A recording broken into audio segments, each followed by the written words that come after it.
Hello friends, welcome to Komal education hub channel. जैसा कि आपको पता ही है कि हम अपनी क्लास की 6 क्लास की एनसीईआरटी जो सिविक्स की है उसका फर्स्ट चैप्टर हमने पहले के 2-3 वीडियोस में देखा। जो डाइवर्सिटी पे बेस्ड था उसमें हमने डाइवर्सिटी के बारे में पूरा चैप्टर को पढ़ा। फिर अपना जो सेकंड चैप्टर था डाइवर्सिटी एंड डिस्क्रिमिनेशन, उसको हमने अपने फर्स्ट पार्ट में कंप्लीट किया और अब अपने बचे हुए चैप्टर को हम पूरे इस सेकंड पार्ट में कंप्लीट करेंगे। इसमें हमने देखेंगे कि कैसे समाज में जो भेदभाव है, जो डिस्क्रिमिनेशन है, वो बसा हुआ है। तो अब अपन अपने बिना टाइम वेस्ट किए हुए हम अपनी वीडियो को आगे बढ़ाते हैं। और एक और चीज़, आपको मेरे चैनल पे जाके ऐसी ही और वीडियोस देखने के लिए मेरे चैनल को सब्सक्राइब करना पड़ेगा और मेरी वीडियोस को ज़्यादा से ज़्यादा लाइक और शेयर करना पड़ेगा। तो बिना टाइम वेस्ट किए हम स्टार्ट करते हैं।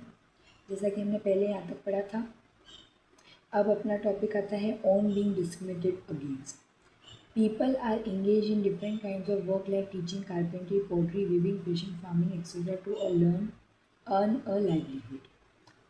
इस लाइन का मतलब ये है कि जैसे लोग अलग अलग तरह के कामों में इन्वॉल्व है, अलग अलग काम को कर रहे हैं, जैसे कि पढ़ाना, कारपेंट्री हो गया, फर्नीचर बनाना, पॉटी घड़े मेकिंग हो गया, फिर विविंग हो गया, सिलाई बुनाई हो गया, फिशिंग मछली पकड़ना हो गया, फार्मिंग में खेती हो गया। ऐसे ऐसे काम जब लोग कर रहे हैं, however a certain kind of work are valued more than others, पर कुछ ही कामों को दूसरे कामों से ज़्यादा वैल्यू दी जाती है। एक्टिविटीज़ लाइक क्लीनिंग, जैसे कि साफ़ सफाई हो गया, वॉशिंग, कटिंग हेयर, बाल काटना हो गया, पिकिंग गार्बेज, कचरा उठाना हो गया, are seen as task that are of less value and people who do this work are seen as dirty and pure.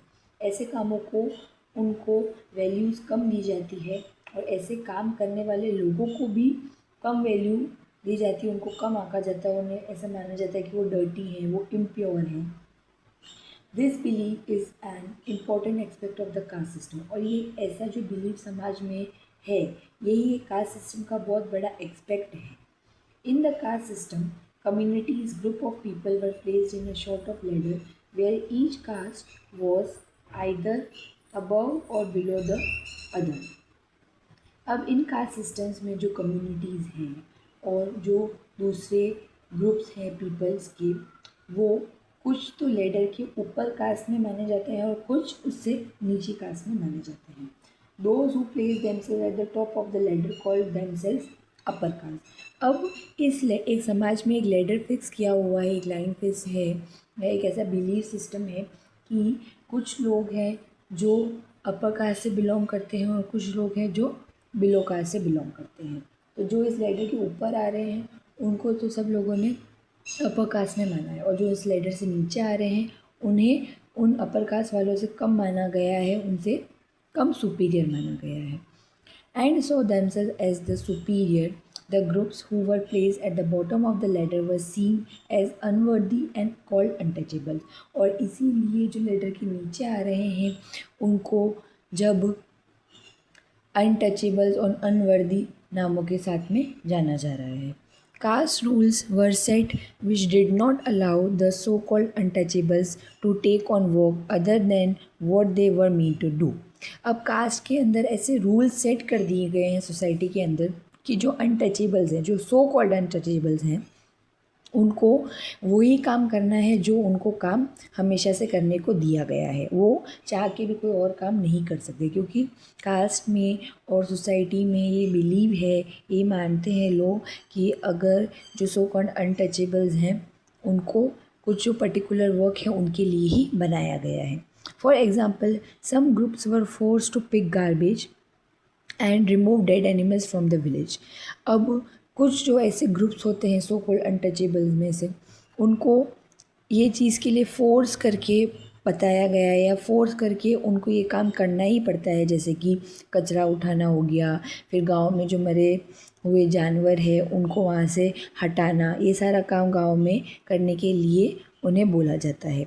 But they were not allowed to enter the homes of the upper caste और take water from the village well और even enter temple. पर उन लोगों को upper caste के जो लोग हैं उनके घरों में एंट्रीज़ नहीं दी जाती है, उन्हें उनके घरों में आने नहीं दिया जाता है, और ना तो वो वहाँ से पानी भर सकते हैं, ना उस कुएं से पानी भर सकते हैं, और ना ही किसी भी मंदिर के अंदर जा सकते हैं। Their childrens could not sit next to the childrens of the caste in the school. और जो दूसरी कास्ट वाले, जो अपर कास्ट के क्लास के बच्चे हैं, उनके साथ में वो सो कॉल्ड अनटचेबल्स से जो बिलोंग करते हैं उन बच्चों को साथ में नहीं बिठाया जाता है। Thus, upper caste acted in a ways which did not give the so-called untouchables the same right as they enjoy। तो इसीलिए जो भी राइट्स या जो भी प्रिविलेजेस अपर कास्ट के लोगों को मिलती हैं, जो भी सुविधाएं मिलती हैं, वो सो कॉल्ड अनटचेबल्स जो हैं उनके साथ में वैसे ही उनको राइट्स नहीं दिए जाते। तो इसलिए वो उनके जो अधिकार हैं उनका इस्तेमाल नहीं कर पाते। Doctor Bhimrao Ambedkar, one of the greatest leader of India, share his first experience of caste based discrimination which took place in 1901 when he was just 9 years old. He had gone with his brothers and cousins to meet his father in Koregaon, which is now in Maharashtra। अब doctor जो भीमराव अंबेडकर जी हैं वो India के सबसे greatest leader हैं।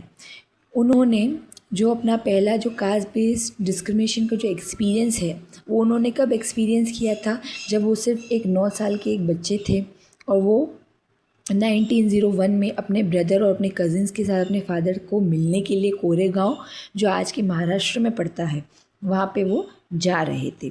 तो नीचे ये पूरी उन्होंने एक स्टोरी बताई है जिसमें उन्होंने ये बताया है कि वो कैसे उनके साथ में डिस्क्रिमिनेशन हुआ।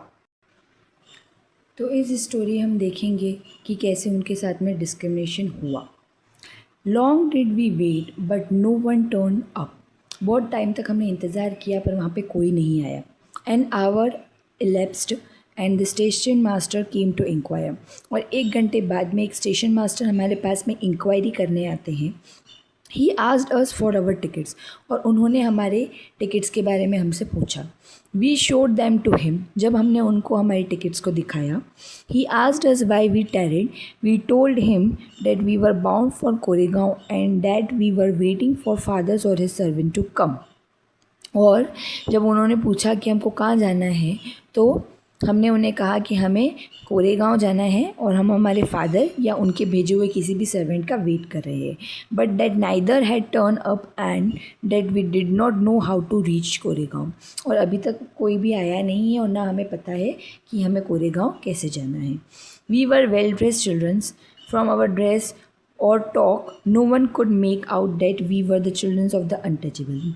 हमने इतने अच्छे तरह से जो कपड़े पहने हुए थे उससे और हमारे बात करने के तरीके से ये कोई भी जज नहीं कर सकता था या कोई भी आसानी से बता नहीं सकता था कि हम अनटचेबल्स हैं।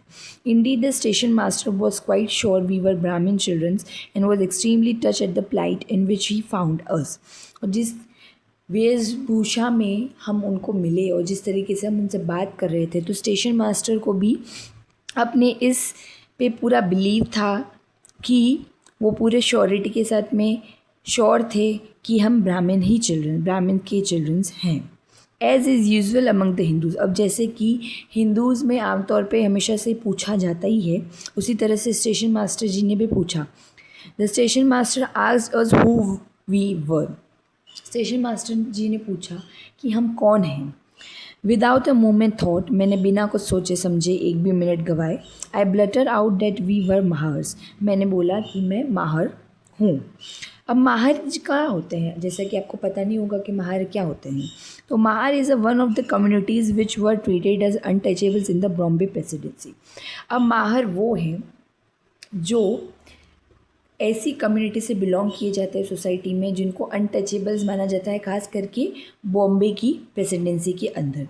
He was stunned and his face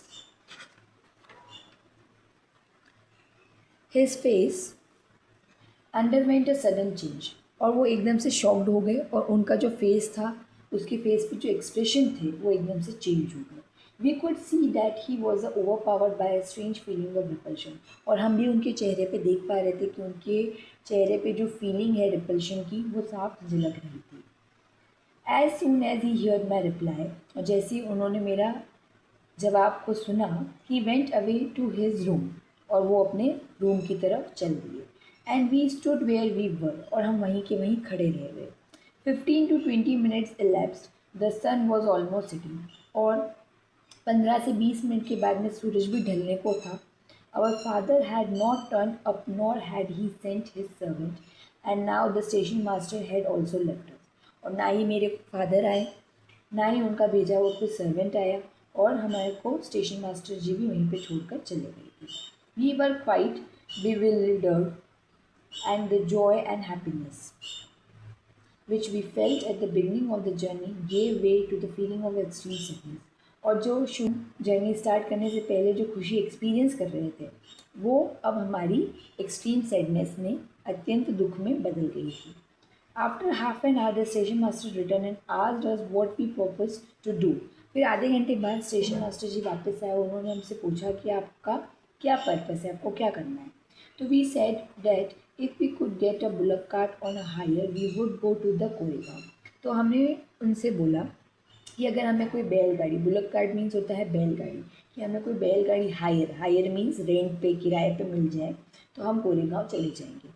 and if it was not very far we would like to start straight way, और अगर कोरेगांव ज़्यादा दूर नहीं है तो हम चल के भी चले जाएंगे। There were many bullock carts plugging for hire plying for there were many bullock carts plying for hires, और वहाँ पे बहुत सारी बुलक कार्ट्स भी थी, बैलगाड़ियाँ थी जो किराए पे मिल रही थी।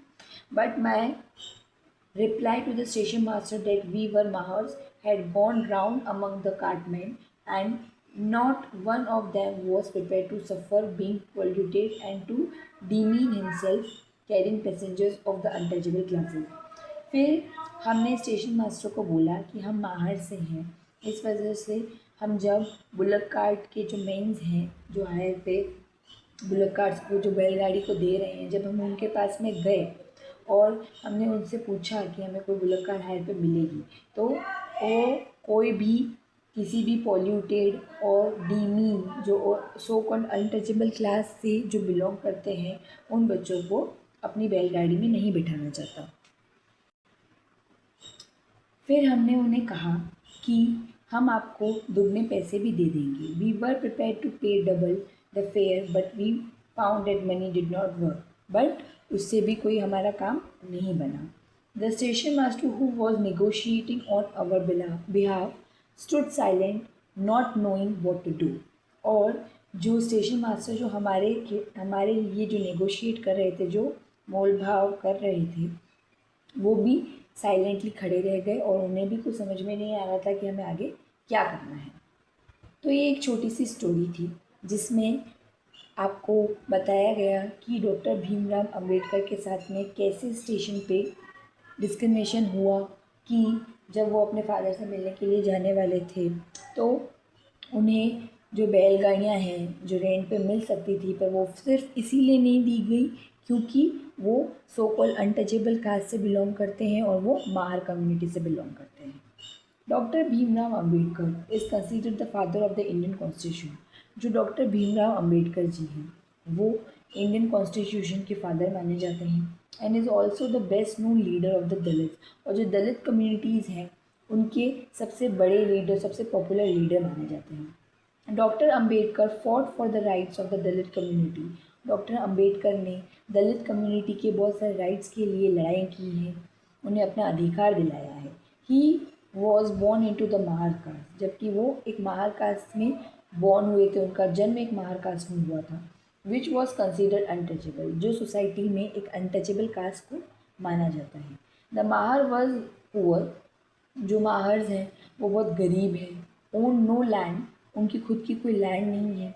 And childrens born to them also had to do the work their parents did, और जो उनके बच्चे होते हैं उनसे भी यही उम्मीद की जाती है कि वो ही काम करें जो उनके पेरेंट्स कर रहे हैं। They lived in spaces outside the main village and were not allowed in to the village, और वो विलेज के बाहर वाले इलाके में रहते हैं क्योंकि उन्हें विलेज के जो अंदर वाला जो भी जगह है, जो भी इलाका है, वहाँ पे उन्हें रहने के लिए अलाउ नहीं किया जाता है। Dr. Ambedkar was the first person from his caste who completed his college education and went to England to become a lawyer. Doctor Ambedkar ji जो थे वो अपनी कास्ट के एक पहले ऐसे इंसान थे जो जिसने अपनी कॉलेज की एजुकेशन को पूरा किया और साथ ही साथ वो इंग्लैंड तक गए लॉयर की डिग्री को प्राप्त करने के लिए. He encourage Dalits to send their children to school and college. और उन्होंने दलित के कम्युनिटी के और भी जो दूसरे बच्चे थे उन्हें भी स्कूल और कॉलेज जाने के लिए बहुत प्रोत्साहन दिया. He kinds of government he also urged Dalits to take on different kinds of government jobs in order to move out of the caste system. और उन्होंने दूसरे जो दलित्स के जो और भी बच्चे थे उन्हें यहाँ तक के भी मोटिवेशन दी कि वो अलग अलग टाइप की जो गवर्नमेंट जॉब्स हैं उसमें जाएं ताकि ये अपने कास्ट सिस्टम से बाहर निकल पाएँ. He led many efforts of Dalits to gain entry into the temple. उन्होंने बहुत सारे दलित्स के लिए ऐसे एफर्ट्स भी लगाए जो उन्हें एंट्री दिला सके टेम्पल के अंदर, क्योंकि उन्हें मंदिरों के अंदर जाने के लिए पहले परमिशन नहीं थी. Later in life he converted to Buddhism in his search for a religion that treated all the member equally. फिर अंत में उन्होंने लास्ट में अपने रिलीजन को कन्वर्ट करते हुए बुद्धिज्म को अपना लिया और वहाँ पे उन्होंने जाना कि बुद्धिज्म एक ऐसा रिलीजन है जहाँ पे वहाँ के हर इंसान को इक्वली ट्रीटमेंट मिलता है.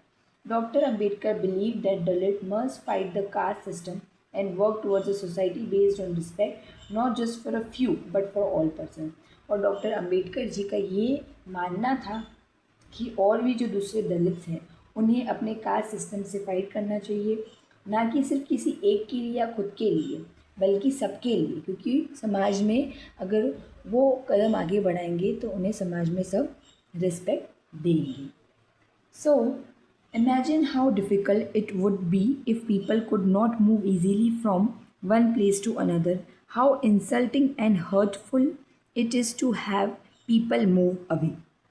अब आप भी ये इमेजिन कीजिए ये चीज़ कि ये कितना डिफ़िकल्ट होता होगा कि एक जगह से दूसरी जगह ना जा पाना, कितना इंसल्टिंग होता होगा और कितना हर्टफुल होता होगा कि हमें एक जगह से दूसरी जाने के लिए एक जगह से दूसरी जगह जाने के लिए हमें मना कर दिया जाता है. हमें refuse to touch you or allow you to drink water from the same sources as they do. और मना कर दिया जाता है किसी भी चीज़ को टच करने के लिए, यहाँ तक कि उस पानी को पीने के लिए जहाँ से दूसरे जो सो कॉल्ड अपर कास्ट के जो लोग हैं वो भी वहाँ से पानी ले रहे हैं. This small incident show how a simple task of going from one place to another in a cart was not available to the children, even though they could pay the money. All the cartmen at the station refused to take the children. This act is a discriminatory manner. अब ये एक छोटा सा जो incident था जिसमें सिर्फ एक जगह से दूसरी जगह जाना था बुलक कार्ट के अंदर बैठ के उन बच्चों को, और जबकि वो दुगना पैसा भी देने के लिए तैयार हो गए थे, पर फिर भी जो जितने भी बैलगाड़ी के जो कार्टमेंट्स थे उन्होंने सबको उन बच्चों को मना कर दिया सिर्फ इसलिए क्योंकि वो सो कॉल्ड अनटचेबल कास्ट से बिलोंग करते हैं, जो माहर से बिलोंग करते हैं, माहर कम्युनिटी से बिलोंग करते हैं. तो ये बहुत एक डिस्क्रिमिनेटरी मैनर है, बहुत एक डिस्क्रिमिनेटरी तरीके से उनके साथ में भेदभाव किया गया. So clearly as this story shows us, caste-based discrimination is not only limited to preventing Dalits from undertaking certain economic activities, but is also denies them the respect and dignity given to the others. तो ये story में clearly show होता है कि जो caste based discrimination है वो सिर्फ दलित्स को ही प्रिवेंट करता है क्योंकि उनकी इकोनॉमिक एक्टिविटीज़ ऐसी हैं, उनके पास में अच्छा खासा पैसा नहीं है और इसी की वजह से उन्हें समाज में रिस्पेक्ट और डिग्निटी दूसरों से नहीं मिलती है. नेक्स्ट हमारा टॉपिक आता है striving for equality. The struggle for freedom from British rule also included within it the struggle of large group of people who not only fought against the British but also fought to be treated more equally. तो अब जो struggle किया गया आज़ादी लेने के लिए Britishers से, इसमें सिर्फ आज़ादी लेने के लिए ही लोग नहीं लड़ रहे थे। इसमें कुछ लोग ऐसे भी थे जो अपने आप को समाज में समानता के साथ में इक्वली ट्रीट करवाने के लिए अपने हक के लिए लड़ रहे थे। जैसे कि Dalits, womens, tribals and peasants fought against the inequalities they experience in their life. जो इन लोगों ने, जो दलित्स हो गए, जो औरतें हो गई, जो ट्राइबल पीपल्स हो गए, जो पीजेंट्स हो गए, उन सब ने जो अपनी लाइफ में जो इनइक्वालिटीज़ को एक्सपीरियंस किया था, उसको एक्सपीरियंस करते हुए उन्होंने आज़ादी के टाइम पे अपने आप को समाज में समानता के साथ में ट्रीट करवाने के लिए भी अपने लिए लड़ाई की। As pointed out earlier, many Dalit organized themselves to gain entry into the temple. और बहुत सारे दलित्स ने विलेज के अंदर जो मंदिर हैं उनके अंदर, टेम्पल्स के अंदर एंट्रीज लेने के लिए अपने आप को दलित्स के हक के लिए लड़ाई की। Women demanded that they should have as much a right to education as man did. और जो औरतें हैं उन्होंने भी अपने अधिकारों के लिए वहाँ पे लड़ाई की। जितने अधिकार आदमियों के पास में थे एजुकेशन से रिलेटेड, उनको भी अपने अधिकारों के लिए वहाँ पे लड़ना पड़ा। Peasants and tribals fought to release themselves from the grasp of the moneylenders and the high interest they were charged. अब जो peasants थे, जो tribals थे, जिनके ऊपर जो मनी लैंडर्स थे, वो बहुत ज़्यादा हाई इंटरेस्ट के साथ में लैंड के ऊपर जो इंटरेस्ट लिया जा रहा था उसके लिए उन्होंने लड़ाई की। When India became a nation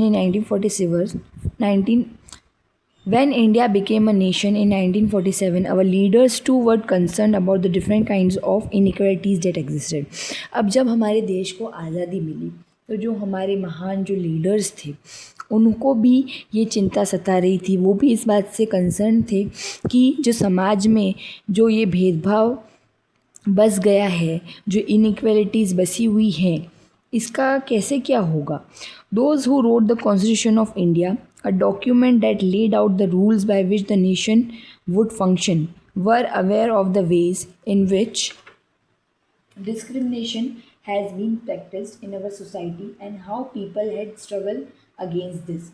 अब जो हमारे कॉन्स्टिट्यूशन के जो बनाने वाले लोग थे उनको भी ये चीज़ बखूबी पता थी कि समाज में डिस्क्रिमिनेशन इस तरह से हो रहा है, लोगों को इक्वली ट्रीट नहीं किया जाता है।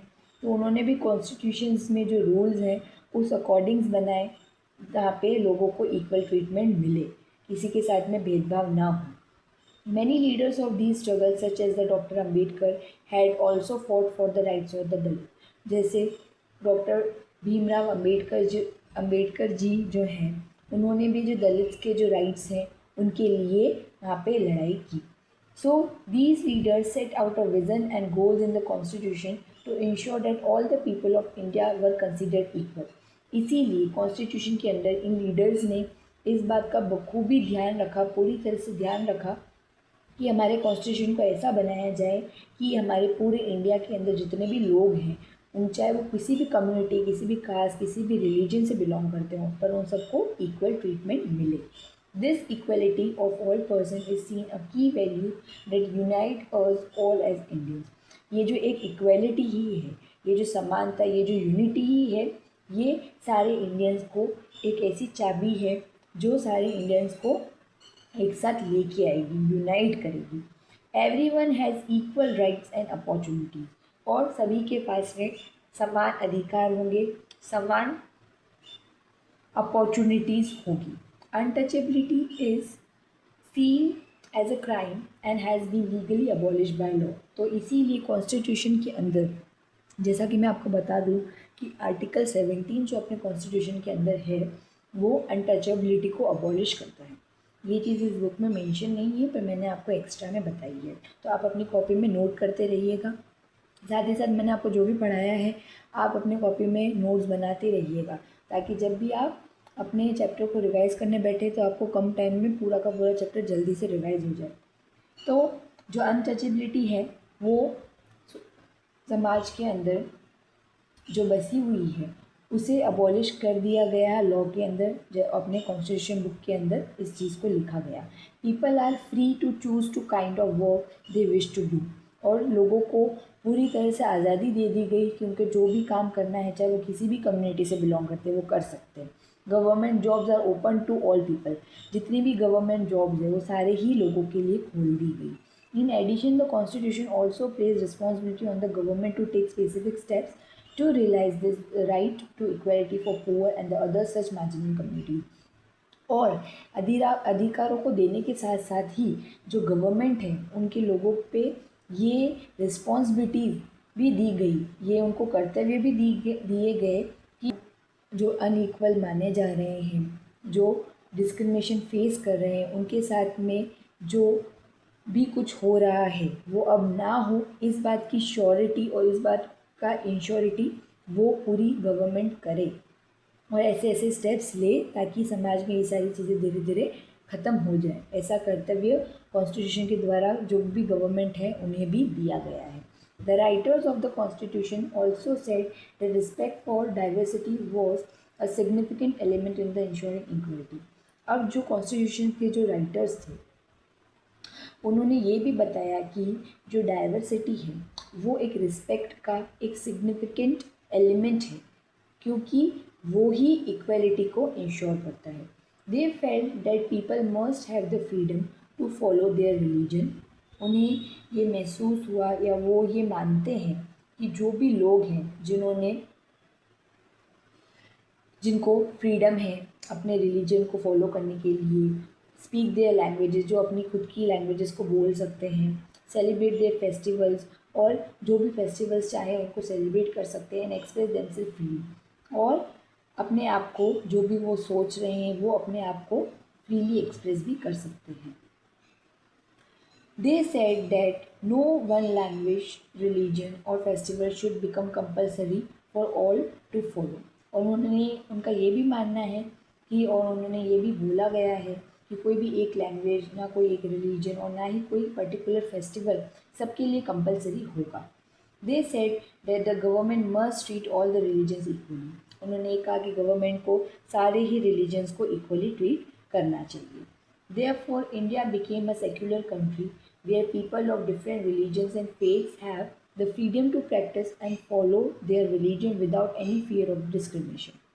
इसीलिए इंडिया को एक सेक्युलर कंट्री बनाया गया जहाँ पे अलग अलग प्रकार के अलग अलग विभिन्न समाज के अंदर जो रिलीजन हैं, जो अलग अलग जो सारे बिलीव्स हैं, जो फेथ्स हैं, उन सबको प्रैक्टिस करते हुए भी, फॉलो करते हुए भी लोग अपनी फ्रीडम को, अपने रिलीजन को बिना किसी डिस्क्रिमिनेशन के फियर के पूरा फॉलो कर सकें। This is seen as important element of our unity. और हमारी जो एकता है उसका एक इम्पॉर्टेंट एलिमेंट माना गया कि विभिन्न रिलीजन से, विभिन्न फेथ से, कम्युनिटी से बिलोंग करते हुए भी सब एकजुट होकर इंडिया में रह रहे हैं। That we all live together and respect ones other. और साथ ही साथ में एक दूसरे की रिलीजन्स की, एक दूसरे की रिस्पेक्ट कर रहे हैं, उन्हें सम्मान दे रहे हैं। Though these ideals are enshrined in our constitutions, this chapter points out that the inequalities exist even today. Equality is a value that we have to keep striving for and not something which will happen automatically. People's struggles and positive actions by the government are necessary to make this reality for all Indians. तो साथ ही साथ में इस chapter को and करते हुए ये बताया गया है कि इक्वलिटी एक ऐसी वैल्यू है जिसे ऑटोमेटिकली कोई नहीं देगा, पर हमें उसे हमेशा लाने के लिए अपने अधिकारों के लिए लड़ना ही पड़ेगा। और गवर्नमेंट को ही साथ साथ में ऐसे पॉजिटिव एक्शंस लेने चाहिए ताकि इंडिया के अंदर वो इक्वलिटी को इस्टेब्लिश कर सके और सारे इंडियंस को यूनाइट करके रख सके। तो अपना ये जो चैप्टर है वो यहाँ पे कंप्लीट हो गया है। इसके जो अब आगे के जो क्वेश्चन आंसर्स हैं वो मैं आपको एक वीडियो के अंदर अच्छे से हिंदी में पूरा एक्सप्लेनेशन करूँगी, तो उससे आपको आंसर राइटिंग फिर आप कर सकते हैं। आप मेरे इस वीडियो को प्लीज़ लाइक कीजिएगा, सब्सक्राइब कीजिएगा और ज़्यादा से ज़्यादा शेयर कीजिएगा। साथ ही साथ में आप अपने नोट्स भी अच्छे से बनाते रहिएगा और मेरी आगे की ऐसी वीडियोस देखने के लिए मेरे चैनल पे जाके मेरे चैनल को सब्सक्राइब कीजिएगा। Thank you.